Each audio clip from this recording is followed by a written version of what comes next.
ನಮಸ್ಕಾರ. ಇವತ್ತು ನಾನು ಬಂದಿರೋ ಒಂದು ಮ್ಯಾಜಿಕ್ ಅಂತಾನೆ ಹೇಳ್ಬೋದು. ನಿಜವಾಗ್ಲೂ ಅಮ್ಮನ ದೇವ ಕೃಪೆ ಇರ್ಬೋದು. ನೀವು ಫೋನ್ ಮಾಡಿದ್ರಿ, ಕರೆದ್ರಿ. ನೀವು ಎಂತಕ್ಕೆ ಕರೆದಿದ್ದು, ಏನು? ಏನಿಲ್ಲ, ನಮ್ಮ ಹತ್ರ ಒಂದು ಅಮ್ಮನವ್ರಿಗೆ ಸಂಬಂಧಪಟ್ಟಂತ ಒಂದು ಆಯುಧ ಇತ್ತು. ಅದು ನಮ್ಮ ಅಮ್ಮನವ್ರಿಗೂ ಅದಕ್ಕೂ ಲಿಂಕ್ ಇರ್ಲಿಲ್ಲ. ಅದನ್ನ ನಿಮ್ಗೆ ಕೊಟ್ರೆ ಸರಿ ಹೋಗುತ್ತೆ ಅಂತ ನನ್ಗೆ ಸ್ವಲ್ಪ ಅಮ್ಮನವ್ರ ಪ್ರೇರಣೆ ಆಯ್ತು. ಹೌದಾ? ಹಂಗಾಗಿ ನಾನು ಅದನ್ನ ನೀವು ಕಾಳಿ ಆರಾಧಕರಲ್ವಾ, ಅದಕ್ಕೆ ನಿಮ್ ಕೈಗೆ ತಲುಪ್ಸೋಣ ಅಂದ್ಬಿಟ್ಟು ನನಗೆ ಕರೆದೆ ಅಮ್ಮ. ತುಂಬಾ ಸಂತೋಷ ಆಯ್ತು. ಮತ್ತೆ ತಾಯಿಗೆ ನೋಡಿ ನಂಗೆ ತುಂಬಾ ಇಷ್ಟ ಆಯ್ತು.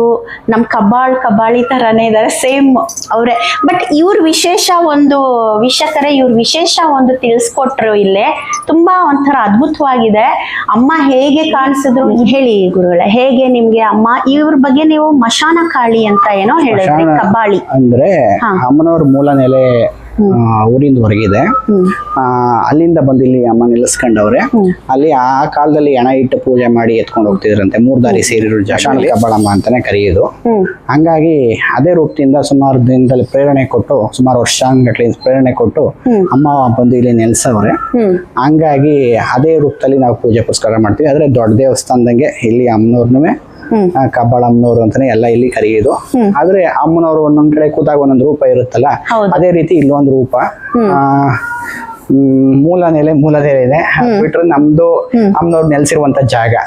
ಹಂಗಾಗಿ ಮೂಲ ನೆಲೆಯಲ್ಲಿ ಕಬ್ಬಾಳಿಯವಳು.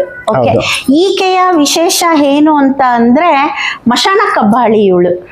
ಸ್ವಲ್ಪ ಡಿಫ್ರೆಂಟ್ ರೂಪ ಅಷ್ಟೇನೆ, ಆದ್ರೆ ನೋಡಕ್ಕೆ ರೂಪ ಹಾಗೆ ಇರ್ತೀನಿ ಅಂತ ನಿಮ್ ಕನ್ಸಲ್ಲಿ ಹೇಳಿದ್ರ ಅಮ್ಮ, ಹೀಗೆ ಕೆತ್ತನೆ ಮಾಡ್ಸೋ. ಹೌದಮ್ಮ, ಇದು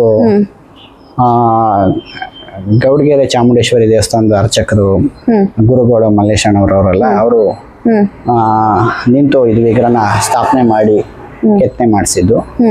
ಹಂಗೆ ಆಮೇಲೆ ನಮ್ ಗುರುಗಳು ಇದಾರೆ, ನಮ್ ಗುರುಗಳು ಪ್ರೇರಣೆ ಮುಖಾಂತರ ಈ ತರ ಮಾಡ್ಬೇಕು ಅಂದ್ಬಿಟ್ಟು ಅಲ್ಲೂ ಕಬ್ಬಾಳಲ್ಲೂ ಅಪ್ಪನೆ ತಗೊಂಡು ಅಮ್ಮನವ್ರು ಹೆಂಗೆ ಹೂ ಪ್ರಸಾದಗಳು ಕೊಡ್ತಾರೆ ಅದ್ರ ಮುಖಾಂತರ ಅಮ್ಮನವ್ರನ್ನ ನೆಲೆ ಮಾಡಿದ್ದು. ತುಂಬಾ ಚೆನ್ನಾಗಿದೆ. ಇನ್ನೊಂದು ವೀಕ್ಷಕರ, ಇಲ್ಲಿ ನೋಡಿದ್ರೆ ಅಲ್ಲ ಅಮ್ಮನಿಗೆ ಸೇಮ್ ಕಬ್ಬಾಳಮ್ಮ ತರಾನೇ ಇದ್ದಾರೆ. ಅಲ್ಲಿ ಇನ್ನೊಬ್ರು ಅಮ್ಮ ಇದ್ದಾರೆ, ಅವ್ರಿಗೂ ನಾನು ತೋರಿಸ್ತೀನಿ ನಿಮ್ಗೆ. ಅಲ್ಲಿರೋದು ದೇವಿ ಬಂದ್ಬಿಟ್ಟು ನೀವು ಅದು ಮೂಲ ಅಲ್ಲಿ ಕತೆ ಏನೋ ಹೇಳಿದ್ರು. ಅಲ್ಲಿ ಮೊದಲು ಬಂದು ಅಮ್ಮ ನೆಲೆಯಾಗಿದ್ದ ಜಾಗ, ಕನ್ಸಲ್ಲಿ ಸ್ವಪ್ನ ಮುಖಾಂತರ ಬಂದಿದ್ದು.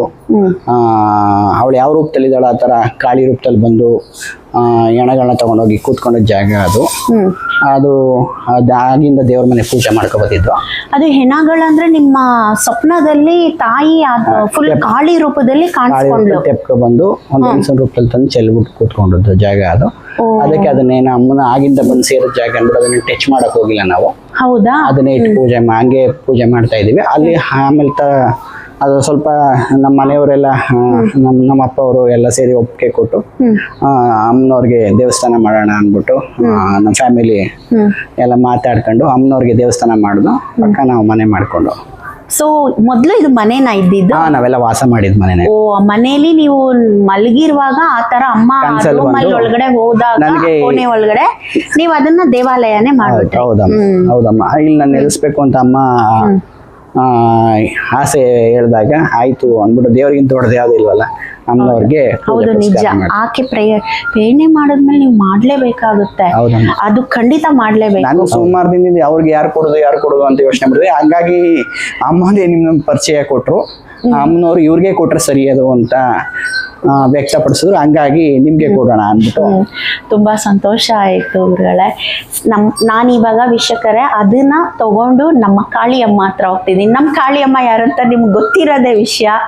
ಇವಾಗ ತಗೊಂಡು ಇನ್ನೇನು ಹೋಗ್ತೀನಿ. ಇಲ್ಲಿ ಬಸವ ಇದ್ದಾರೆ. ಬಸವ ಹತ್ರ ಸಾಕಷ್ಟು ಪ್ರಶ್ನೆಗಳು ಕೇಳೋಕ್ಕೂ ಬರ್ತಾರೆ ಭಕ್ತಾದಿಗಳು. ಬಸವ ಪ್ರತಿಯೊಂದಕ್ಕೂ ಪ್ರಶ್ನೆ ಕೊಡ್ತಾರಾ? ಕೊಡ್ತಾರಮ್ಮ. ಉತ್ತರ ಸಿಗುತ್ತೆ ಅಲ್ಲ? ಇದು ಮಲಗಿದ್ರೆ ದಾಟೋದ? ನಾನು ನೋಡಿದೀನಿ ತುಂಬಾ ದಾಟೋದೆಲ್ಲ ಮಾಡುತ್ತೆ, ಎಲ್ಲ ಮಾಡ್ತಾರೆ ಬಸವಪ್ಪನವರು. ಎಲ್ಲ ಅಮ್ಮನವರ ಶಕ್ತಿ, ಯಾರೋ ಭಕ್ತರುಗಳು ಪ್ರೇರಣೆಯಿಂದ ಕೊಟ್ಟಿರೋದು ಅದನ್ನು. ಹೌದಾ? ಹೌದು, ನಾವು ಹಾಗಾಗಿ ಸಾಕ್ತಾ ಇದೀವಿ ಅಂತ ಏನಾದ್ರು ಇದೆಯಾ ಬಸವಾದು ಪ್ರಶ್ನೆ? ಮಂಗಳವಾರ, ಶುಕ್ರವಾರ, ಭಾನುವಾರ ಅಮ್ಮನವ್ರ ವಾರಗಳೇ. ಆಮೇಲೆ ಅಮಾವಾಸ್ಯೆ, ಪೌರ್ಣಮಿ, ಮಂಗಳವಾರ, ಶುಕ್ರವಾರ, ಭಾನುವಾರ ನಡೆಯುತ್ತೆ ಅಮ್ಮ.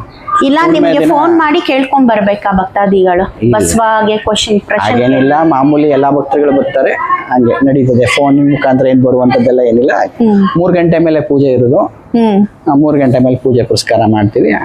ಹಾ, ನೋಡಿದ್ರ ಭಕ್ತರ ಎಷ್ಟು ಒಳ್ಳೆಯವರು. ಒಂದೊಂದ್ ಕಡೆ ಎಲ್ಲದಕ್ಕೂ ಗುರುಗಳಿಗೆ ಕೇಳಬೇಕು, ಫೋನ್ ಮಾಡಬೇಕು, ಅವ್ರ ಪರ್ಮಿಷನ್ ತಗೊಂಡು ನಾವು ಹೋಗ್ಬೇಕು ಅನ್ನೋದಿರುತ್ತೆ. ಇಲ್ಲ, ಆ ಥರ ಎಲ್ಲ ಏನೂ ಇಲ್ಲ. ಯಾರೇ ಭಕ್ತಿಯಿಂದ ಬಂದರೂ ಅವ್ರು ಸ್ವೀಕರಿಸ್ತಾರೆ. ಅವ್ರಿಗೇನೇ ಸಮಸ್ಯೆಗಳಿದ್ರು ಬಗೆಹರಿಸುತ್ತೆ. ಇಲ್ಲಿ ಬಂದು ನೋಡಿ ನಮ್ಮ ಮಶಾಣ ಕಬ್ಬಾಳಿಗೆ ತುಂಬಾ ಚೆನ್ನಾಗಿದೆ, ಅದ್ಭುತ. ಅಮ್ಮ ರೂಪದಲ್ಲಿ ನಾನು ಮಶಾಣ ಕಬ್ಬಾಳಿ ಇದ್ದಾರೆ ಅಂತ ನಾನು ತಿಳಿಲಿಲ್ಲ. ಇವತ್ತು ತಾಯಿ ದರ್ಶನ ಮಾಡಿ ತುಂಬಾ ಆನಂದ ಆಯ್ತು. ಶ್ರೀ ಮಶಾಣ ಕಬ್ಬಾಳಮ್ಮ, ರಾಮನಗರದ ಶಕ್ತಿ ಕಬ್ಬಾಳಮ್ಮ ತಾಯಿ ನೀನು, ಕೃಪೆಯ ತೋರಿ ಆಶೀರ್ವಾದ ನೀಡು.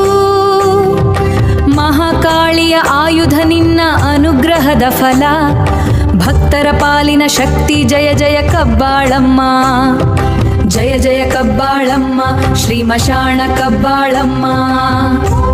ಎಲ್ಲರಿಗೂ ಭಕ್ತಿಪೂರ್ವಕವಾಗಿ ಯಾರು ಬಿದ್ದು ಬೇಡ್ತೀರಿ ಅವ್ರೆಲ್ಲರಿಗೂ ಅನುಗ್ರಹ ಕೊಡ್ಲಿ ತಾಯಿ. ಸತ್ಯವಂತ ಎಲ್ಲರಿಗೂ ಆಶೀರ್ವಾದ ಕೊಡ್ಲಿ. ಮಶಾಣ ಕಬ್ಬಾಳಮ್ಮ.